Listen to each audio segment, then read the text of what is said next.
कोल्हापूर शहरातील मध्यवर्ती ठिकाणी असलेल्या पर्ल हॉटेल ते महादेव मंदिर या मार्गावरील अनधिकृत फुलवाले आणि हातगाड्यांवर आज महापालिकेच्या अतिक्रमण निर्मूलन पथकाने मोठी कारवाई केली। रस्त्यावर अडथळा निर्माण करणाऱ्या आणि सार्वजनिक वाहतूक व्यवस्थेला अडचणीत टाकणाऱ्या 6 केबिन्स, 3 हातगाड्या, 38 फुलांचे स्टँड्स आणि 26 छत्र्या जप्त करण्यात आल्या आहेत। महत्त्वाचे म्हणजे 7 केबिन्स स्वखुशीने संबंधित मालकांनी स्वतः हटवल्या, तर 23 केबिन्सवरील बाह्य शेड्स आणि छपऱ्या महापालिकेच्या पथकाने काढून टाकल्या।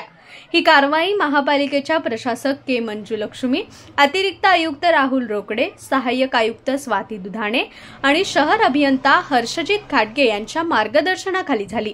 अतिक्रमण अधीक्षक विलास साळुंके, सहाय्यक अधीक्षक प्रफुल्ल कांबळे, कनिष्ठ लिपिक सजन नागलोत, मुकादम रवींद्र कांबळे आणि अतिक्रमण विभागाचे कर्मचारी यांच्यासह संपूर्ण पथकाने सकाळपासून ही कारवाई अंमलात आणली।